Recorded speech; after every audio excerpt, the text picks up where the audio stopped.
Então, a gente vai falar especificamente de administração de antineoplásicos. Eu gostaria de agradecer o convite da aula. Eu não tenho nenhum conflito de interesse para essa aula. Bom, eu trouxe 2 conceitos aqui que eu acho que é importante para a gente poder embasar o início da aula, tá? A quimioterapia antineoplásica é uma das terapias mais utilizadas no tratamento do câncer, podendo ser utilizada de forma isolada ou em combinação com outras modalidades de tratamento. Isso eu acho que é muito claro para todos vocês e para a gente que trabalha em centros de oncologia, ambulatórios de oncologia, é o que mais a gente faz no nosso dia a dia.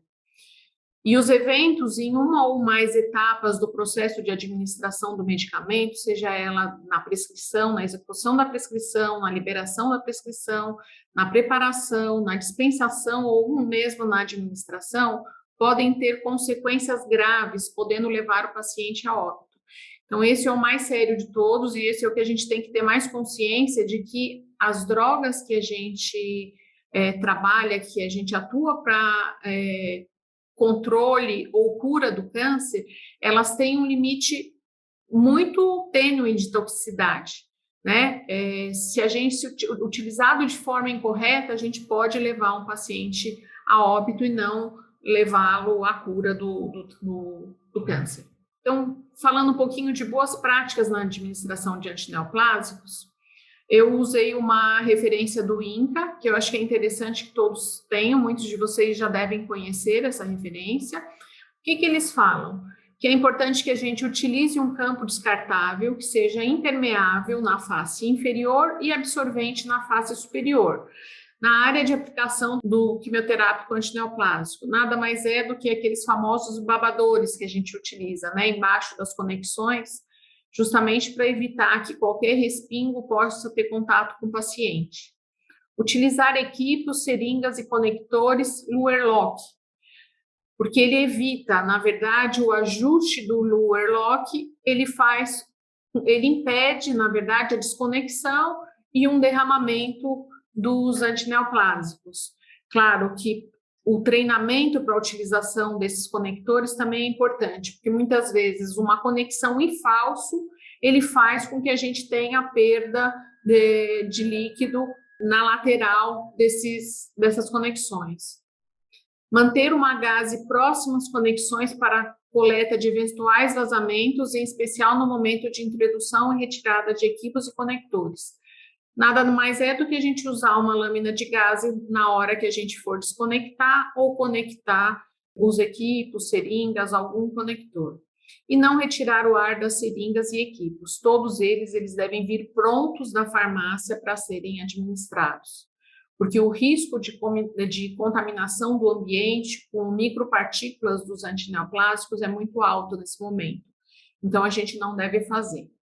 E observar todas as conexões, respiros, para detectar possíveis vazamentos. Isso é fundamental durante todo o processo, mas principalmente quando o paciente vai para casa com um infusor, em que ele precisa ter tudo com funcionamento liso e ele bem orientado para perceber também qualquer alteração que tenha no sistema. E com relação a normas de proteção pessoal durante a administração? Aqui vocês vão ver que muitas vezes a gente repete, ao longo da minha apresentação, eu vou repetir vários conceitos, porque isso são conceitos que precisam estar bem fixos na mente de todo mundo. Então, lavar as mãos antes e após cada administração, usar máscara, avental e luvas de procedimentos para manipular drogas antineoplásicas. Então, antes de retirar, antes de a gente remover da embalagem que vem da farmácia, do saquinho que vem envolto, a gente precisa estar paramentado e com luva de procedimento. Usar campo descartável absorvente abaixo das conexões das infusões, usar gaze próximo às conexões para conectar e desconectar as drogas, não retirar o ar das seringas com antineoplásicos e não fazer pressão nas infusões em push, principalmente nas administrações em seringa. E nesse momento a gente fala de usar máscara, avental, luva de procedimento, mas todas as infusões com seringas a gente recomenda também a utilização de óculos de proteção, porque é o momento que pode haver uma pressão maior e numa desconexão espirrar antineoplásico. E a segurança do paciente? A gente falou da segurança do profissional, da segurança do ambiente e do paciente. A implementação de protocolos baseados em evidências, a educação permanente do enfermeiro e a efetivação de padrões e processos de segurança como estratégia para prevenir erros na administração dos fármacos. A Ana começou e mostrou para vocês um instrumento de educação permanente dos enfermeiros, é um formulário de capacitação e anualmente o enfermeiro deve ser recapacitado em todas as etapas do processo. Ela mostrou de capacitação para a liberação de antineoplásico, mas a gente vai ter para tudo, independente se é enfermeiro, se é um técnico de enfermagem, dentro da sua descrição de cargo, né, do que eles podem fazer, a gente vai ter formulário para todas as etapas. E é extremamente importante que essa educação inicie no momento da admissão desse colaborador. Então, ele foi admitido, ali você vai iniciar, você vai começar com a punção venosa, seja para coleta de sangue ou para administração de drogas, você vai, a admissão do paciente, o que vocês fazem na admissão, depois a administração de drogas, depois é uma droga simples, depois uma droga com potencial risco, então vocês vão evoluindo até chegar na administração de uma droga vesicante, por exemplo, que a gente considera um pouco mais complexa e que a gente precisa que esse colaborador já tenha um treinamento maior para executar. Eu dividi os cuidados na administração de 3 formas: referente às drogas, referente às vias de acesso e referente ao paciente. E a gente vai falar dessa forma, que eu acho que fica didaticamente mais fácil para a gente discorrer. Então, com relação às drogas, a proteção pessoal e exposição ao risco químico, aqui também tem 2 publicações, uma do INCA e uma da NIOSH, né, do CDC, que ele mostra, na verdade, quais são as drogas de risco, né, drogas perigosas, eles chamam, e qual é o risco relacionado a cada droga. Esses manuais são extremamente importantes e a gente sempre utiliza na nossa prática. A legislação, a gente tem tanto do Ministério do Trabalho, como a RDC 220 de 2004, NR 32, a Portaria da Vigilância Sanitária de 2008, o Manual de Boas Práticas do INCA. Então, assim, a gente tem várias legislações referentes à exposição do risco químico. O que a gente deve ter? O que o rótulo deve conter de cada droga que a gente recebe para administrar? Esse rótulo já tem que vir pronto da farmácia, né? Então, ele deve conter todas as informações necessárias ao processo de manipulação. Então, o nome completo do paciente e um outro indicador forte, pode ser o nome da mãe, pode ser a data de nascimento, que seja um duplo cheque para a gente se certificar de que aquele paciente é ele mesmo, o nome do medicamento, as soluções que foram utilizadas para diluir essa droga, os volumes, tanto o volume de droga como o volume final, o tempo de infusão recomendado para aquela bag, a via de administração, a estabilidade da droga, as condições de temperatura e armazenamento, a data, hora e responsável pela manipulação. Outros dados, isso é fundamental que se tenha, e outros dados que facilitam muito a administração seriam os rótulos de cor específica, por exemplo, quimioterápico com rótulo laranja. Medicamentos de geladeira vir envolto num saco plástico azul, por exemplo. É um exemplo que fica claro, quem recebe já consegue identificar que aquela droga necessita de refrigeração. Se o paciente ainda não está no momento exato de receber a droga, porque ainda está correndo pré-medicação, a gente vai manter refrigerado até que o paciente possa receber. Outro detalhe seria com relação ao potencial da droga, se é visitante, irritante ou alguma outra situação. Tudo isso no rótulo é extremamente importante que contenha, porque ele dá uma característica geral do que a gente está recebendo. Aqui é um exemplo de rótulo. Vocês vão ver que a farmácia mandou, aqui eu escondi o nome do paciente apenas, e aí tem as drogas, volume final, a característica, alguns dados da medicação, quem preparou, e aqui vocês estão vendo um QR Code, porque a gente hoje utiliza no nosso serviço a checagem à beira-leito via Palm Web, né? Tudo digital. Então, a gente confere o paciente, a gente recebe, então, pulseira do paciente, o bag e a prescrição. E o transporte dessa medicação? Muitas vezes a farmácia está muito próximo da gente, a gente pode pegar a própria janelinha da farmácia, a droga, mas ela pode vir de um outro serviço, de um outro local, mais longe, dentro da mesma instituição, uma mais longe, ou como pode vir de fora também. E o que deve ter no transporte dessa droga até nós? Então, o transporte deve garantir a estabilidade físico-química dos medicamentos e reduzir a contaminação ambiental em caso de acidente. Então, ele deve ser transportado em recipientes isotérmicos, exclusivos e que os protejam de variações de temperatura e também da incidência de luz direta. Os recipientes de transporte devem ter um kit de derramamento no seu interior, que se houver algum problema, já é contido o derramamento ali mesmo no local que foi derramado. E com relação à segurança ambiental que a gente deve ter, existe a recomendação de que a gente tenha um kit de derramamento em cada área onde são realizadas atividades, tanto de manipulação, armazenamento, administração ou transporte. Por isso que contém na caixa de transporte cada unidade. Se você tem 2 andares para administração de antineoplásico, cada andar deve conter um kit. O local de manipulação, a farmácia, tem que conter outro kit. Então, para cada área de manipulação, deve haver um kit específico. E qual é a composição do kit?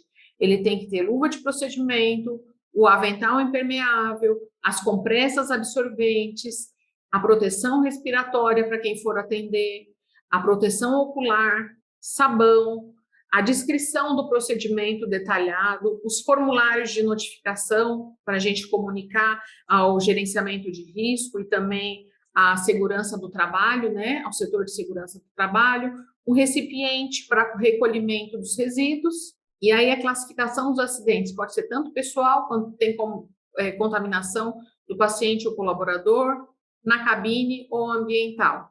Aqui é um exemplo de kit de derramamento, vocês podem ver o óculos, o avental, a máscara, aqui é máscara de carvão ativado, para recolher fragmentos, uma embalagem, né, outra embalagem, a luva de proteção, e o regulamento técnico da atuação dos profissionais de enfermagem em quimioterapia antineoplásica estipula que a competência de administração é privativa do enfermeiro. Então, é o enfermeiro que vai fazer a administração das drogas. Aqui eu entrei em alguns protocolos, a Ana já mostrou para vocês algumas coisas, porque a gente não tem como administrar antineoplásico sem a gente conhecer protocolo.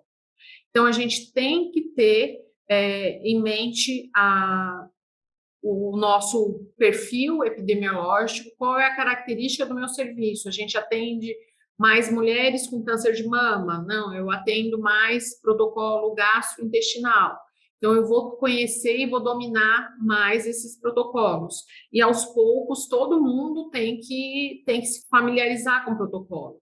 Por exemplo, a C+T não tem como não conhecer o protocolo, o que contém, quais são as doses. E, aos poucos, a gente vai fazer, inclusive, o inverso.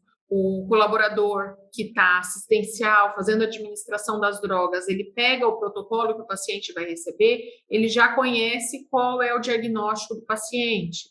Então, isso é extremamente importante. E o enfermeiro 1, que a Ana falou, que a gente tem uma escala, enfermeiro 1, 2, 3, na verdade, isso é um crescimento. O enfermeiro 1, ele começa a se familiarizar, ele tem que estudar. Normalmente a gente dá atividades para ele fazer estudo de caso, para ele desenvolver, para ele estudar, para cada vez mais ele dominar a aplicação desses protocolos e ter o conhecimento de quem está utilizando esses protocolos e qual é a característica, qual é o tamanho do tumor, mais ou menos, como esse paciente chega para a gente. Então, para câncer de mama, eu separei o AC mais T, dose densa, TCHP, AC mais T com carbo e pembrolizumab. Então, o AC mais T nada mais é do que doxorubicina, 60 miligramas por metro quadrado, endovenoso, no D1, ciclofosfamida, 600 miligramas por metro quadrado, IV no D1 também. A gente repete o ciclo a cada 14 dias, um total de 4 ciclos. O que a gente costuma ter de suporte? Filgrastim, 300 miligramas subcutâneo do D2 ao D10, ou neolastin no D2, ou neolastin ou OBI no D1. Logo que terminar a infusão, ou próximo de terminar a infusão, a gente instala o OBI no paciente e a gente sabe que vai ser disparado a infusão depois de 27 horas, tá? E aí o paciente vai fazer sempre seguido de paclitaxel, que vai poder ser administrado ou 175 miligramas por metro quadrado no D1 a cada 14 dias, ou 80 miligramas por metro quadrado semanalmente por 12 semanas. A Ana já falou do potencial emetogênico, então eu vou pular essa parte, tá? Uma coisa que é interessante a gente colocar aqui, que o potencial anafilático, no caso do paclitaxel, é alto. Então, a gente vai se preocupar com a administração dessa droga, principalmente no D1, que é o dia que o paciente pode apresentar uma reação infusional. Depois, no caso de pacientes com câncer de mama triplo negativo, a gente considera o tratamento, né, de quimioimunoterapia, que consiste, então, no AC mais T, que a gente falou, associado a carboplatina, mais pembrolizumab, 200 miligramas EV. Porque eu falei que aos poucos a gente vai, a partir do protocolo, a gente consegue saber o que o paciente tem. Porque, por exemplo, o pembrolizumab, ele é só indicado para o triplo negativo. Então, uma mulher com câncer de mama que não seja o triplo negativo, ou se for HER2 positivo, ou se ela for hormônio sensível, ela não vai receber o pembrolizumab. Então, olhou de cara, carboplatina associado, e pembrolizumab é um triplo negativo. E o TCHP?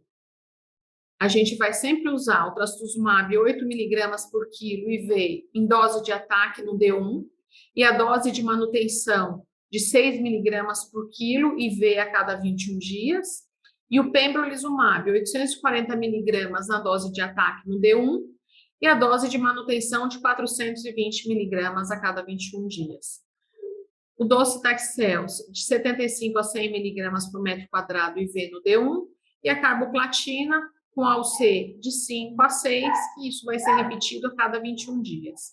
O potencial emetogênico é baixo e vai ser avaliado a cada nova consulta pré-ciclo, porque o paciente, mesmo tendo potencial emetogênico baixo, às vezes o paciente sente mal, sente bastante náusea e precisa aumentar as drogas pré-infusão e, inclusive, as drogas que o paciente vai receber em casa, para que ele passe melhor.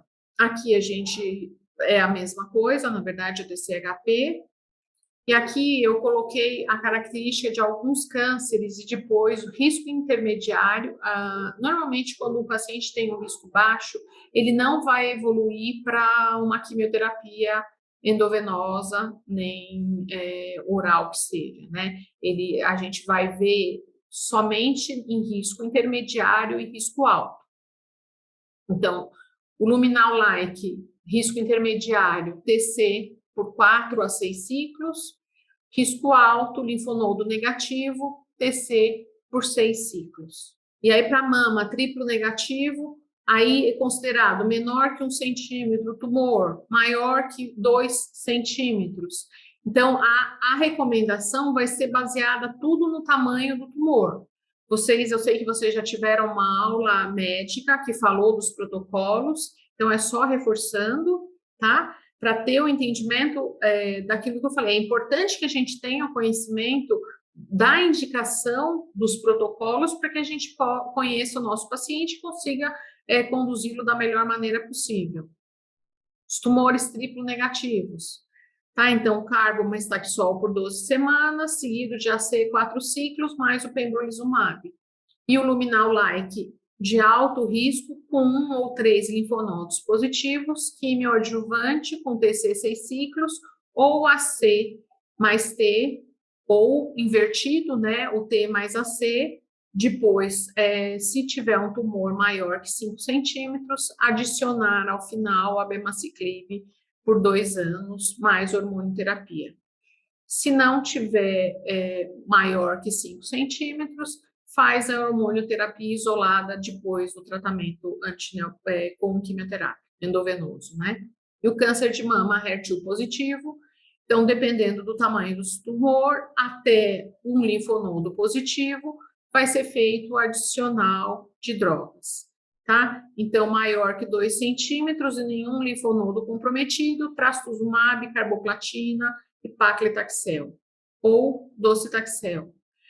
Linfonodo positivo, trastuzumab, pertuzumab, carboplatina e paclitaxel, como a gente conversou, ou trastuzumab, pertuzumab, carboplatina e docetaxel. O que a gente precisa para realizar a administração dos antineoplásicos? Antes de mais nada, ter a paramentação adequada. Aqui tem um colaborador nosso. O avental tem que ser impermeável. Aqui parece transparente, mas esse avental é impermeável. Ele tem punho, ele é fechado na parte de trás. Então, a parte da frente fica liso. Ele tem que vir até pelo menos o joelho. O colaborador precisa usar luvas, máscara. Lembrando que essa máscara, a máscara dupla, a simples que a gente utiliza, ele não protege contra microaspersão. Então, a gente recomenda, em casos de maior risco, utilizar uma máscara com carvão ativado ou uma N95. E o óculos de proteção sempre que houver possibilidade de espirrar. Então, sempre que for utilizar seringas, a gente pede para utilizar o óculos de proteção. É importante que a gente tenha POPs descritos de todos os procedimentos que for realizados. Quimioterapia intravesical, descrito passo a passo. Quimioterapia endovenosa vesicante, então passo a passo de como a gente vai fazer. Vesicante por catéter, vesicante periférico, quimioterapia intraperitoneal. Algumas medicações a gente faz com muita frequência. Primeira infusão de taxanos, por exemplo, que a gente sempre tem, e para mama é clássico, a gente vai usar sempre. Então, todo mundo conhece porque fica habitual, mas se eventualmente chegar para você uma quimioterapia intraperitoneal, por exemplo, o ideal é que tenha esse documento descrito, que o colaborador vai poder consultar antes de fazer a infusão, para que ele tenha uma segurança maior durante a aplicação, durante a administração. Outra coisa que a gente recomenda, que é extremamente importante, não só ler. Se eu nunca fiz, não serei eu que vou fazer. O colega que já fez, que tem uma experiência maior, vai fazer e eu vou assistir, para que eu possa, nas próximas vezes, acompanhar até ser liberado e fazer sozinho. O interessante é que tenha 3 oportunidades assistindo para ser liberado para fazer. E aí, 3 oportunidades sendo assistido para fazer, para que seja totalmente liberado para fazer sozinho. Protocolos também para acidentes, tanto de punção como de extravasamento. Então, funcionei meu portocate, o portocate não refluiu, eu tenho que ter um protocolo específico de como eu vou proceder. Eu ligo apenas para o médico e fica na mão do médico liberar? Eu vou fazer um raio-x contrastado? Qual é a droga que vai ser infundida? É uma droga vesicante? Então, nunca droga vesicante a gente vai correr com portocate que não reflui sem ter o conhecimento do que acontece com esse catéter. Então, a gente vai encaminhar o paciente para fazer um raio-x contrastado, a gente vai ver se não tem fratura, se tem obstrução, o que acontece com esse catéter para a gente poder liberar. E aí, a punção de um catéter que você não conhece, ela tem que ser realizada antes de concluir a liberação do antineoplásico. Então, o paciente é admitido, enquanto está sendo liberado, o enfermeiro já funciona e libera. Ó, pode mandar para a farmácia porque está ok. eu tenho segurança que o catéter está funcionando, ele está trabalhando direitinho. Porque se ele não tiver, a gente não vai conseguir infundir. Então, não é preparado para a gente não perder a droga, a gente não prepara antes de a gente conhecer se o nosso acesso está ok.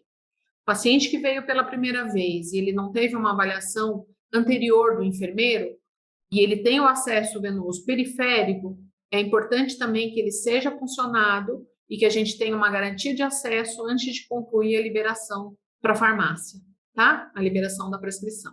O duplo cheque é extremamente importante, a Fernanda colocou como quarto cheque, né? A gente fala que tem os 3 cheques da liberação, e antes da administração, a gente precisa realizar o duplo cheque com outro profissional. Eu nem falo um outro enfermeiro, que isso é mais do que boa prática, nem sempre no serviço que a gente tem disponível 2 enfermeiros o tempo todo para fazer a liberação.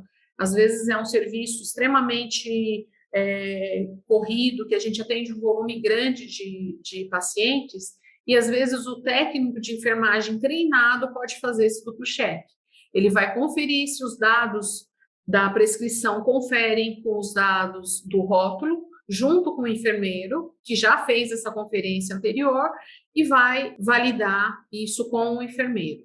E a mesma coisa, o duplo cheque ocorre sempre com a prescrição e com a bomba de infusão, porque não adianta você conferir todos os dados do rótulo se você não fez a programação da bomba ou do infusor de forma adequada.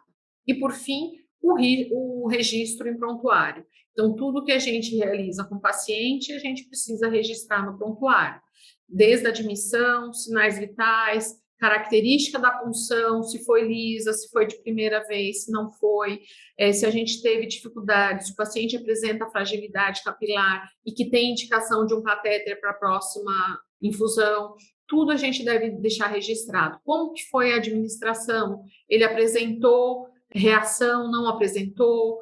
Como que ficou o acesso durante todo a aplicação? Foi ok? Na hora de eu retirar o acesso, ainda permanecia com refluxo? Então, todos esses dados são extremamente importantes no momento de um evento adverso, que a gente vai analisar os dados, todos eles contam. Então, é importante que a gente tenha. Depois, antes da administração, então, higienização das mãos, os EPIs de paramentação da maneira que a gente já falou, a inspeção visual e verificação do produto preparado, inclusive de todas as conexões, conferir o uso de pré-medicação, o paciente já fez uso de todas as pré-medicações? A sequência da administração está correta? Eu recebi a medicação na ordem certa? Quando a gente faz isso via Palm Web, ele não permite que a gente cheque, então ele não permite que a gente evolua antes, porque o sistema mesmo barra. Mas se a gente não tem, a gente precisa verificar passo a passo na prescrição física para ver se está seguindo a sequência, tá? Então, o duplo cheque com outro profissional da saúde, drogas e bombas de infusão, e executar o procedimento conforme a prescrição de enfermagem. A prescrição que foi realizado lá na liberação. Durante a administração, então, a inspeção visual do acesso, da bomba, do bag da droga e das conexões, e o paciente. Está passando bem, está sentindo alguma coisa diferente, a gente já orientou ele antes de administrar a relatar qualquer alteração que ele sentir durante a infusão, e isso a gente deve repetir a pelo menos cada 15 minutos. O meu centro tem só enfermeiro, então vai ser o enfermeiro que vai se responsabilizar por isso. O meu centro tem técnico e enfermeiro, então o enfermeiro faz uma vez, o técnico faz outra vez, sempre se conversando para ver se está tudo de acordo. Então, a administração deve ser realizada por profissionais com treinamento especializado, aquilo que a gente falou de validação e revalidação, ele tem que ter o treinamento especializado, ele não tem, não só, ele tem uma pós-graduação em oncologia. A pós-graduação sozinha, ela não confere esse treinamento. É extremamente importante que o local que a gente trabalhe tenha como prática treinar também. Mas tem a educação continuada que faz essa parte. Normalmente, a educação continuada é muito genérica, né? Ela passa o que todo o hospital vai utilizar. Então, quando chega no nosso serviço, no nosso centro de oncologia ou no nosso ambulatório, a gente precisa repassar algum treinamento específico, detalhado, do que a gente precisa para o nosso serviço. A gente vai ter uma garantia de uma melhor assistência e de menor evento relacionado a esse colaborador especificamente, tá? E devem conhecer também o mecanismo de ação básico das substâncias a serem administradas e a característica da droga. O nosso Código de Ética dos Profissionais de Enfermagem, ele fala no artigo 78 que administrar medicamentos sem conhecer indicação, ação da droga, via de administração e potenciais riscos, respeitados aqui os graus de formação do profissional, é proibido. Então, assim, o enfermeiro é proibido de administrar alguma droga porque ele não tem o conhecimento do que é essa droga e qual é o risco que ele pode causar ao paciente, tá? Isso é bem importante e no meu grupo eu costumo lembrar, às vezes a gente é até um pouco chato de falar isso, mas assim, é extremamente importante que a gente prepare e se prepare para executar o que a gente se propõe a fazer. Aqui é um exemplo de prescrição de enfermagem, aquilo que a Ana falou que a gente teve quando a gente foi para o nosso serviço iniciar, a gente fez muita coisa. E com isso a gente fez também as prescrições de enfermagem para cada protocolo. Por exemplo, um AC periférico, a gente colocou dentro do TASI. Então, na hora que o enfermeiro que está fazendo a liberação, ele já libera a prescrição de acordo com a droga que ele vai liberar. Então, com o protocolo que ele está liberando. Então, ele está liberando um AC por acesso periférico, então, verificar pH, pulso, temperatura e respiração pré e pós-administração, testar o refluxo sanguíneo e, na ausência do refluxo, comunicar o enfermeiro líder ou o supervisor, ou o enfermeiro que é mais sênior dentro da unidade, que tem mais conhecimento, que pode ajudar. Administrar a doxorubicina sob supervisão direta, porque é uma droga vesicante. Então, acesso periférico, doxo sob supervisão direta. Orientar exercícios para fortalecer rede venosa periférica, orientar neutropenia e os cuidados que o paciente deve ter com a neutropenia, acionar o enfermeiro hospitalar na administração de quimiovesicante para acesso venoso periférico, isso para os pacientes que estão na unidade de internação. Isso quando o enfermeiro da nossa unidade libera, ele consegue. Isso aqui é a grosso modo do jeito que aparece, na verdade ele aparece um pouco diferente, porque ele tem campos para flegar o que ele vai escolher de prescrição para aquele paciente. Então, se é um paciente da unidade de internação, eles vão chamar um enfermeiro especialista se ele não tem ninguém no grupo dele que possa fazer essa administração ou que não tenha o conhecimento para fazer essa administração, que evita um dano ao paciente, tá? Administrar a doxorubicina em 30 minutos, que é o preconizado para a gente diminuir a cardiotoxicidade e os cuidados com a prevenção de flebite. Isso, vocês vão ver, tem para todos, depois o Taxol periférico ou por catéter, os cuidados são os mesmos, e o que difere? A gente tem o Taxol em bomba de infusão em 60 minutos, ou o Taxol em bomba de infusão por 3 horas, que aí o enfermeiro vai flegar de acordo com a prescrição. Se for a primeira infusão de taxano, iniciar a infusão em bomba de infusão 50 ml por hora, por 15 minutos, sob a supervisão direta do enfermeiro. Então, é uma droga com potencial risco de reação infusional, o enfermeiro instala e fica ao lado do paciente por 15 minutos. No final desses 15 minutos, verifica novamente os sinais vitais, questiona o paciente se ele tem alguma alteração ou se ele está sentindo alguma coisa e reprograma a infusão de acordo com a prescrição médica. Se for para 1 hora, em 1 hora, se for para 3 horas, em 3 horas, tá? E essa avaliação do paciente, a gente continua a cada 15 minutos, vai ser feito ronda no box do paciente ou no quarto do paciente, onde ele estiver recebendo a medicação. Atentar para risco de reação infusional, porque o Taxol é muito comum a gente ter nos primeiros minutos de infusão. Por isso que a observação é por 15 minutos. Mas a gente pode ter até logo depois que terminou. A gente já teve experiência com o paciente que terminou agora, ele começou a sentir um mal-estar e precisou de intervenção. Depois o TC, que é mais ou menos igual. depois o trastuzumab e pertuzumab, que depois está associado às prescrições, né? O que tem de cuidado com o trastuzumab, que tem de diferente? A primeira infusão vai correr sempre em bomba de infusão em 90 minutos, a segunda infusão em 60 minutos, e a terceira infusão a gente tira da bomba de infusão e essa droga pode correr já em 30 minutos. Então, a partir da terceira infusão, a gente retira a bomba de infusão e corre em 30 minutos. E o pertuzumab, a primeira infusão em bomba de infusão em 60 minutos e as demais em 30 minutos. E durante todo o período que a gente estiver fazendo administração de drogas, seja para câncer de mama ou para qualquer outra patologia, a gente deve prever e estar atento para a identificação de reações adversas. Então, a gente deve ter no nosso serviço um protocolo de reação infusional. Por que um protocolo? Porque o protocolo ele garante um atendimento mais rápido.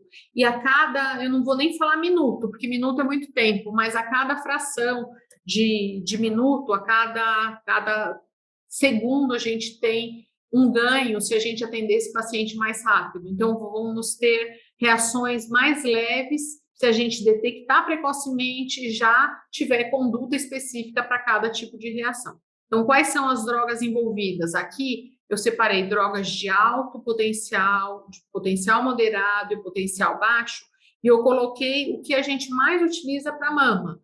Então, paclitaxel, docetaxel e carboplatina está dentro do alto potencial. E é igual, a gente tem a ação dos taxanos igual a carboplatina? Não. A gente tem que conhecer a droga e saber, por exemplo, os taxanos, a gente tem uma reação na primeira infusão, primeira exposição. Então, o paciente apresentou uma reação na primeira infusão, ele foi atendido e depois a gente conseguiu administrar o restante da droga. A segunda infusão, a gente precisa correr como se fosse a primeira. Então, a gente vai fazer igual, correr 15 minutos sob observação, ver se o paciente não teve nada para poder aumentar a infusão. E a partir da terceira é que a gente consegue programar direto o tempo que foi prescrito. A carboplatina, já não é comum a gente ter reação na primeira infusão. A gente costuma ter reação com a carboplatina a partir da sexta exposição. Então, normalmente, a primeira, a segunda, a terceira e a quarta vai muito bem. E depois disso que o paciente costuma apresentar, tá? E a característica da reação também é um pouco diferente. Eu acredito que dentro da experiência de vocês já conseguiram ver várias vezes isso, porque é muito comum. Então, aqui justificando só a necessidade de a gente ter o protocolo de reação infusional. Então, cada instituição deve ter descrito o protocolo de atendimento e as drogas escolhidas para tratar as reações, elas devem estar disponíveis nas unidades de fácil acesso. E todo mundo, todos os participantes, né, desse grupo, dessa equipe de enfermagem, ela tem que ter conhecimento aonde é feito a guarda dessas drogas. E está sempre de fácil acesso, tá?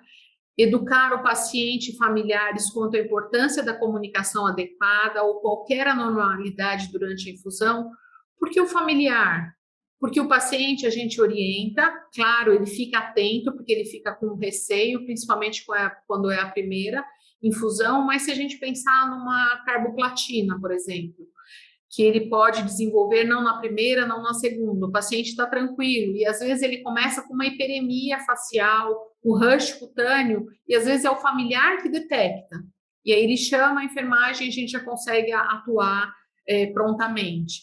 O paciente que recebe um taxano, ele recebe a difenildramine, antes ele dorme, ele dormiu com difenildramine, ele não vai saber falar para a gente se ele está com rush cutâneo, ou se ele está apresentando alguma coisa diferente. Aí o familiar pode chamar a enfermagem, a gente verificar sinais vitais, ver se tem mais alguma coisa alterada.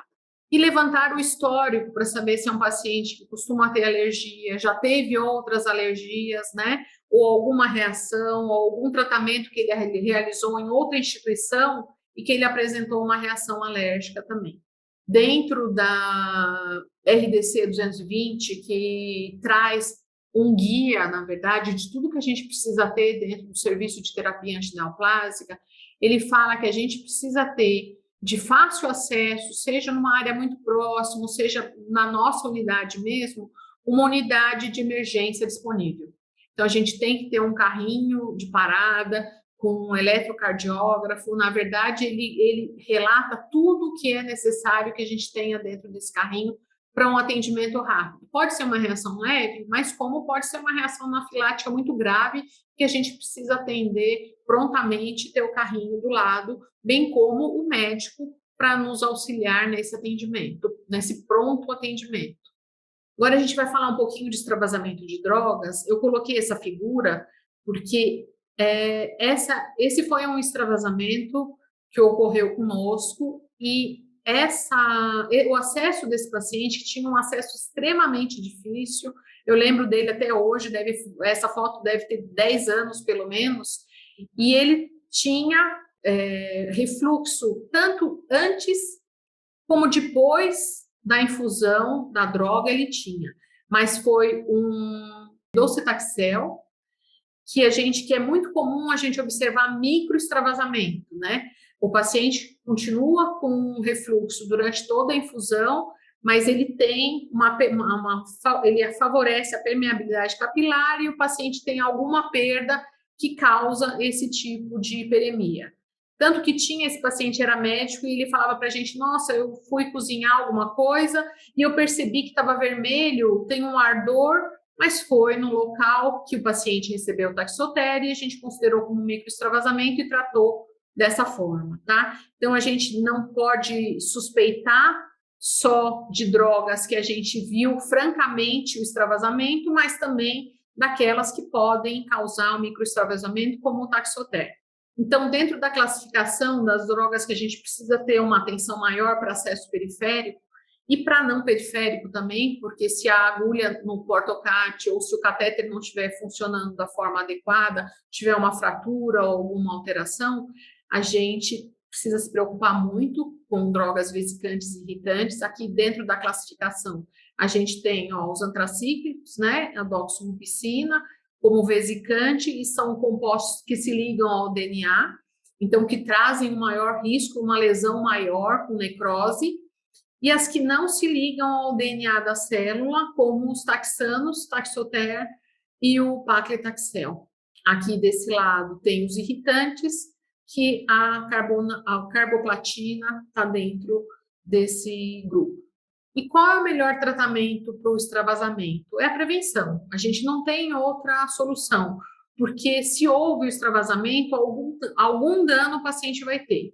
Independente da droga ser irritante, vesicante ou não irritante, não vesicante, se a gente não prevenir e se houver o extravasamento, alguma lesão o paciente vai ter, algum desconforto ele vai ter em algum momento.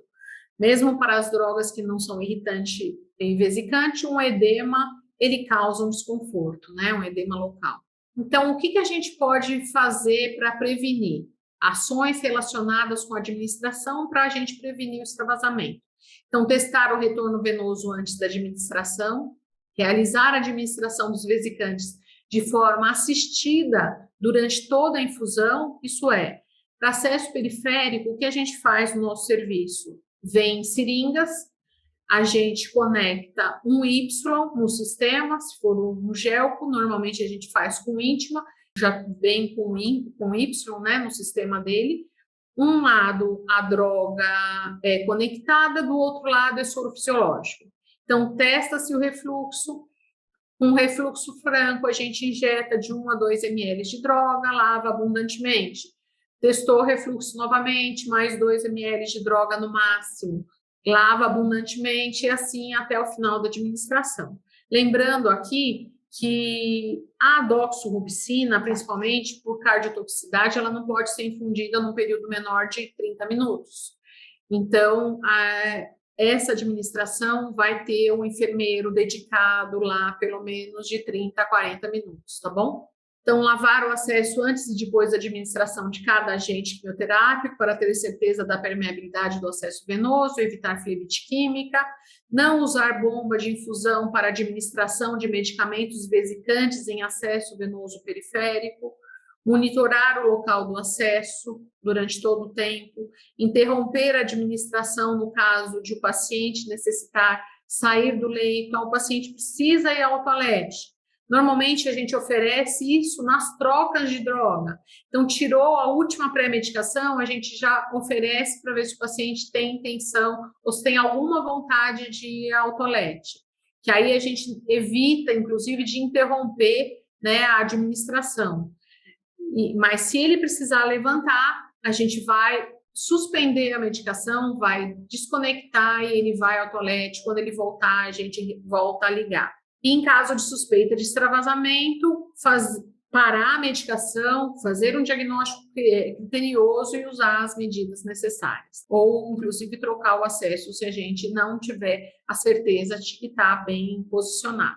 Para extravasamento de drogas, a gente tem vários guidelines, a gente tem artigos publicados, a gente tem o MOC, a gente tem outras publicações que a gente pode consultar, tem sempre disponível, ou em mãos, né, que muitas pessoas têm esses livros, como a gente tem também pela internet, então é fácil, hoje é muito fácil a gente ter acesso a publicações que nos respaldem para a gente instituir protocolos institucionais. E a gente fez a administração, foi tudo tranquilo, como que a gente deve proceder ao descarte dos resíduos? Então, a RDC 220, também de 2002, ela diz que todo serviço de terapia antineoplásica deve implantar o plano de gerenciamento de resíduos nos serviços de saúde, tá? Atendendo aos requisitos da RDC 33 de 2003. E o que eles instituem? Que todo resíduo quimioterápico ele deve ser acondicionado em recipiente padronizado, fechado, de consistência rígida, que impeça a perfuração ou vazamento. Que os materiais pérfuro-cortantes devem ser descartados separadamente no local de sua geração. E os materiais não pérfuro-cortantes devem ser acondicionados em saco duplo e lacrado. Então, a gente retirou um bag de antineoplástico, a gente vai ensacar duplamente, vai lacrar e vai descartar no lixo químico. E com relação ao acesso, a gente falou até agora de drogas, e com relação ao acesso, a indicação de catéter, ela ocorre de acordo com cada caso clínico, levando em consideração o tipo de tratamento, o tempo de permanência, o estadiamento e singularidade do paciente. A utilização de protocolos e seu cumprimento é fundamental para garantir a qualidade do cuidado prestado, promovendo uma prática assistencial segura e efetiva. A gente precisa conhecer qual é o tratamento que o paciente vai receber, se ele tem condição de acesso periférico, o tipo de droga que a gente vai oferecer para esse paciente para minimizar risco, o tempo de tratamento, se é uma doença local, se é uma doença localmente avançada. Isso faz diferença quando a gente vai indicar o tipo de catéter para o paciente. Eu quero passar um catéter, mas ele tem uma doença localmente avançada, com risco de recorrência, de recidiva, eu vou indicar um PIC ou um Portocat? Um Portocat, porque ele tem uma durabilidade maior e uma chance de eu utilizar em um futuro tratamento se o paciente vir a ter. O paciente tem uma doença 100% curativa, ele não tem indicação de outro tratamento e nem tem a possibilidade de realizar outro tratamento. A gente vai fazer um PIC e no final do tratamento a gente remove. Então, isso tudo tem que ser levado em consideração. Ah, mas eu indiquei um PIC para o meu paciente, mas ele não tem condição nenhuma de utilizar um PIC, porque ele não tem cuidado, ele é um paciente obeso, tem uma pele flácida, eu não consigo manter o curativo desse paciente, ele se mantém em atividades diárias, então ele trabalha, o tipo de trabalho dele não permite que ele tenha um PIC. Então, isso tudo a gente tem que considerar, as preferências do paciente. A gente vai passar um catéter, mas ele dorme, ele gosta de dormir do lado que você escolheu. Não é o local indicado, a gente tem que conhecer qual é o lado que você gosta de dormir, Isso tudo para facilitar. A gente vai prevenir um dano futuro se a gente conseguir levantar esses dados antes de a gente optar pelo catéter, pelo tipo de catéter e pelo local que o catéter vai ser inserido, né? Isso tudo ele facilita bastante o tratamento e, inclusive, a adesão do paciente ao tratamento, porque ele participou da escolha do catéter dele. A gente tem na nossa unidade, inclusive, os catéteres para o paciente manusear, para a gente mostrar como que vai ficar sobre a pele, se é um portocate ou se é um pique, como que vai ficar, os exemplos que a gente orienta que ele vai precisar, no caso de pique, retornar ao serviço uma vez por semana para a troca do curativo. A gente esclarece dos pacientes que têm medo de punção que ele pode usar uma pomada anestésica antes, inclusive, de sair de casa para vir ao nosso serviço quando utiliza um portocate.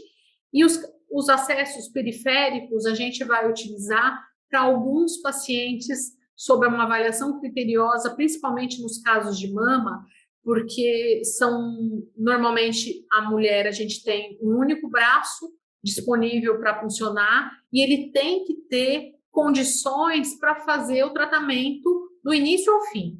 A gente, quando indica, a gente não fala, olha, tem uma única veia que a gente vai utilizar durante os 6 ciclos propostos para fazer um TCHP, por exemplo, que a gente contém um taxano que pode causar uma flebite, que a gente vai tratar muitas vezes com um antiemético que causa uma flebite já. O emende é muito comum causar flebite, então a gente pode ter perda desse acesso. E aí a gente não vai deixar para passar um catéter às vésperas do paciente concluir o tratamento. Então a gente normalmente já indica no início do tratamento, a gente conversa com o paciente, com a equipe médica, e no nosso serviço isso já está muito bem definido, então o enfermeiro ele indica, normalmente o médico aceita a indicação e a gente faz para os casos de mama. Então, para acesso ainda, a gente tem que conhecer as drogas antes de administrá-las, as ações, os efeitos colaterais imediatos e tardios, a velocidade e o tempo de infusão. Então, aqui a gente vai programar, no caso de um acesso periférico, qual é o dispositivo que eu vou usar. Se for um acesso que irritante, por exemplo, que eu vou precisar correr com soro fisiológico paralelo, eu preciso de um dispositivo com calibre maior. Então, o paciente tem esse acesso, eu consigo colocar um Intima 22, por exemplo, que é um pouquinho mais calibroso, sem causar um dano nesse vaso. Então, isso tudo a gente tem que conhecer antes de funcionar. Com relação à toxicidade dermatológica local, é visitante, é irritante a droga? Lembrar de fazer uma rigorosa antissepsia da pele antes da aplicação, né, evitar as infecções relacionadas à assistência e saúde, inclusive uma flebite infecciosa, planejar a assistência de enfermagem, fazer a prescrição de acordo com cada via de acesso que a gente tem, porque é modificável, né, de acordo com cada uma, e algumas recomendações para catéteres periféricos. Eu coloquei só recomendação para catéter periférico, porque os riscos maiores são com as infusões periféricas, senão a gente teria que ter pelo menos 2 horas de aula e seria muito, muito complicado. Então, a higiene das mãos, a seleção do catéter e do sítio de inserção, né, de acordo com o objetivo pretendido, a duração da terapia, a viscosidade do fluido, os componentes desse fluido, as condições do acesso. Lembrar de não usar catéter periférico para infusões contínuas ou com osmolaridade acima de 900 micromol. Observar se selecionados catéteres com menor calibre e comprimento são possíveis. Então, quanto menor, melhor, porque a gente diminui o risco de flebite. A seleção do catéter e sítio de inserção. Agulha de aço a gente deve usar só para coleta de sangue. Nos serviços que se tem a coleta de sangue antes da administração, que faz com atendimento casado, faz a coleta, passa em consulta e faz a aplicação, para as drogas visitantes a gente não recomenda manter o acesso. Então, funciona para coleta Quando o paciente chegar novamente, a gente funciona para fazer a administração de químio vesicante periférica. Em adultos, as veias de escolha para canulação periférica são as da superfície dorsal e ventral dos antebraços, considerar sempre a preferência do paciente, evitar as regiões de flexão, os membros comprometidos por lesão, como ferida aberta, infecção de extremidades, as veias que já foram comprometidas por alguma outra droga, locais de extravasamentos prévios ou outras alterações. O flushing e a manutenção do catéter. Então, realizar o flushing e aspiração para verificar o retorno venoso antes de cada infusão. O flush ele é utilizado tanto para a gente testar o refluxo, para prevenir a mistura entre drogas, usar frascos de dose únicas ou seringas preenchidas comercialmente disponíveis para a prática de flushing e lock do catéter. Isso é uma orientação da Anvisa, tá? A gente fala de usar essas seringas preenchidas comercialmente, que já vem pronta, não é economia, isso é um ganho, é um benefício para o grupo. Elas tanto reduzem o risco de infecção relacionado à assistência, como elas otimizam o tempo assistencial da equipe. E não utilizar soluções em grandes volumes, por exemplo, a gente pendurar um bag, cada vez que termina uma droga, a gente abre o bag para correr, o bag de soro. A gente precisa fazer o flushing e avaliar a permeabilidade do catéter, então, com uma seringa de 10 ml, para gerar baixa pressão no volume do catéter e registrar qualquer resistência. Não forçar o flush. Em caso de resistência, avaliar o que acontece para que tenha resistência. Não utilizar seringas preenchidas para diluição de medicamentos, ao contrário do flushing, que é recomendado essas drogas que já vêm comercialmente prontas, para diluição de medicamento elas não são recomendáveis. Utilizar a técnica de pressão positiva para minimizar o retorno de sangue para o lumen do catéter. O refluxo do sangue que ocorre durante a desconexão de seringa, ela pode ser reduzida se a gente faz a sequência, faz o flushing, fecha o clamp e desconecta a seringa. Então, ele vai evitar que tenha um retorno venoso e a gente possa perder esse acesso. E considerar sempre a técnica de flushing pulsátil, que é a técnica de turbilhonamento. Então, a gente vai como se dando soquinhos na seringa para lavar. Essa é a técnica de turbilhonamento, essa é a melhor técnica, porque ele remove qualquer resíduo de sangue que possa ter no sistema.